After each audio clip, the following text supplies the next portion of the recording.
Sweeteners. Are they all bad? Monk fruit, stevia, which ones are okay for me to have? This is probably the commonest question I get. What sweeteners are okay for me to have? So stay tuned because I'm going to make this comprehensive but at the same time short. I'm going to use this whiteboard to break things down from essentially normal calorie sweeteners to no calorie sweeteners, and from sweeteners potentially with collateral benefits to those with maybe collateral damage.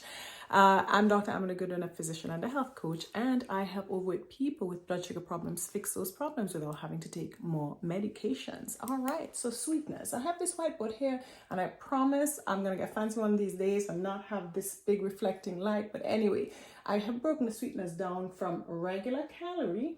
We have low calorie here, and then we have 0 calorie. So essentially sugar, just to start from the basics, is broadly speaking sucrose, which is a combination of two very simple sugars. Glucose and fructose. So table sugar, of course, from canes, sugar cane, that is maybe 50% glucose, 50% fructose. And then the other types of sweeteners have varying concentrations of fructose and glucose, but for the most part you can think of it as more or less 50% of each of the simple sugars. Now, in terms of regular sugars, from top to bottom, I've started with date sugar and molasses, okay, and these are at the top because these have the most collateral benefits. In this case, collateral benefits are antioxidants, very rich in antioxidants, these two, date sugar and molasses. Additionally, date sugar is actually pretty rich in fiber, pretty fiber rich compared to the other sugars. Now, the thing about these two is that they have a pretty strong taste, so not generally used for sweetening beverages, maybe more for baking. Second, after these two, honey and maple syrup, second in line in terms of the collateral benefits. These also have some amount of antioxidants, maybe not quite as much as the date sugar and the molasses. Additionally, honey has, because it has some bee pollen suspended in it, you have a variety of minerals and vitamins as well. Bee pollen I always think of as nature's multivitamin, and so you're going to get some of the benefit of bee pollen when you have honey. Better flavors, honey and maple syrup for beverages. So these are second in line in terms of the collateral benefits, and then you tend to use these in sweetened beverages. Now, coconut palm sugar, it's another one further down in terms of antioxidant content, but certainly better than cane sugar. A bit of a strong taste, so I personally like it for baking. It gives a really nice caramelly flavor of baked goods. I use it in my banana bread and in my sweet potato bread. So coconut palm sugar also right there in this list. And then lastly, well, second to last, we have cane sugar, which would be brown sugar, white sugar. Brown sugar has a little bit of molasses left, so you get some of the benefits of the molasses, but really not enough to warrant you thinking that, oh, brown sugar is better than white sugar. White sugar has no molasses, it's pure white, refined pure white sugar. Further down the line, we have agave nectar and we have glucose powder. These might be a little higher in fructose compared to glucose, but still, broadly speaking, sweeteners, caloric sweeteners nevertheless. You don't really get much in the way of antioxidants or any other nutritional benefits from agave nectar. Glucose powder I put there because I remember when I was a child in our house we had glucose powder, and that was kind of something used in rehydration salts. If a child got diarrhea, that would be added to what you would give them to try to replenish their hydration. Maybe not as common right now. And the last on the list is high fructose corn syrup, not because it's something that we buy in the supermarket for our baking needs or cooking needs, but because it's probably it might be the commonest sweetener in packaged goods. The commonest because high fructose corn syrup is cheap. It's much cheaper than cane sugar and beet sugar and all those. And so if something is cheap, it means that it's going to make financial sense for manufacturers in terms of their revenue bottom line.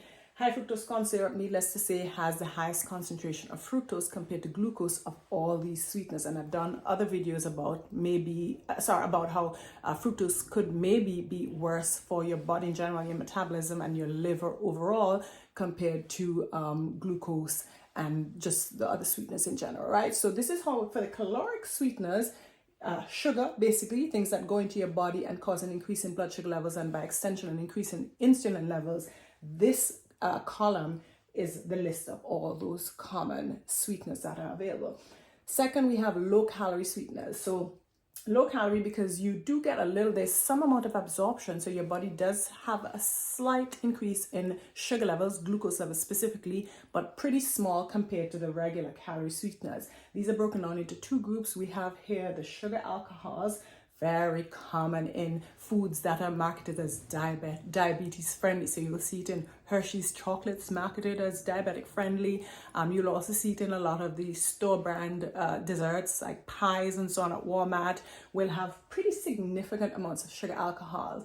And I put erythritol at the top because it's the one that's least absorbed compared to all the others. It's the darling of the sugar alcohols, although it did come out in the news earlier this year as having some problems with possibly increased risk of clotting and as a result maybe heart attacks and strokes, right? The jury might be out on that. The study might not have been the strongest study, but still you might think that where there is smoke, there's fire. So I would be a little cautious about overusing anything, but certainly about overusing anything that has some amount of negative information about it, right? Maltitol, sorbitol, xylitol, essentially sugar alcohols end in OL, xylitol, maltitol, and these are felt to be safer because they're large molecules that don't get absorbed too readily across the gut wall, so they don't get digested, they stay in the intestines. And because they stay there and the bacteria there work on them, they ferment and can cause quite a bit of gasiness, bloating, discomfort, and sometimes even diarrhea. And I had a patient once who went on a binge, Hershey chocolate eating binge one night. And the next morning he's like, "Doc, I've had diarrhea since I got it this morning."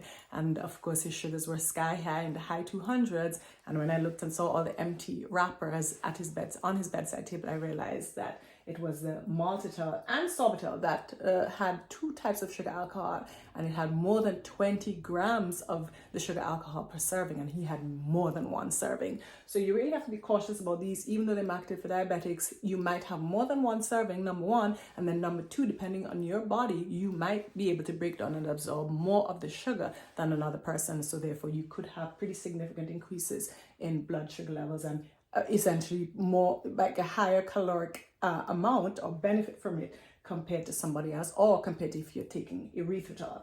Allulose, this is a relatively new sweetener found naturally in foods. It really is not digested readily by our intestines, and so similar to sugar alcohols, you're not going to get much absorption from it, maybe 10%. Again, these things vary because it depends on the makeup of the good bacteria in our intestines and other factors that determine whether or not we digest and break down and then absorb some of the sugars from these foods. Okay, so this is the low calorie version, and then we have the 0-calorie version. Now, traditionally, these were felt to be safe, no worries. They have zero effect on blood sugar levels because for the most part, they either don't get absorbed or they just have no sugar in them whatsoever. So the natural ones are monk fruit, stevia leaf. These are naturally found in nature. So monk fruit, right? Many times sweeter than regular sugar. Stevia leaf, again, many times sweeter than regular sugar. With these, a little goes a long way. Natural. Now, the artificial sweeteners would be your aspartame, your sucralose, and your isulfame K. And these, there is a lot of information about these potentially being carcinogenic, potentially being damaging to the good bacterial mix in our intestines, and causing a whole host of other problems. You can look it up. It is an individual choice as far as I'm concerned, whether you want to have a natural one or an artificial one. Like I said, there's not going to be any effect on your blood sugar, broadly speaking. Now, what these sweeteners don't do, because some people might say, okay, I'm going to have the 0-calorie, it's not going to affect my blood sugar, but they actually don't do anything to help with sugar cravings for sweet things. And so for someone who's really trying to be free, be no longer a slave to the taste of sweet things, you might just think that it might be best to just wean yourself off the taste of sugar all in all. And so if you go anywhere and they don't have any of the natural sweeteners or any no-calorie sweeteners, you know that you're okay, because you can have something without sweet things, right? So this is a breakdown of all the sweeteners. Are they all bad? It depends on what your preference is. Personally, I still use sweeteners. We have honey in our house. My son, he would use honey in his tea. like I said, use coconut palm sugar to bake my goods. Now I have fortunately gotten to the point where I've weaned myself off the taste for sweetening, so I don't personally need to have sweetened beverages.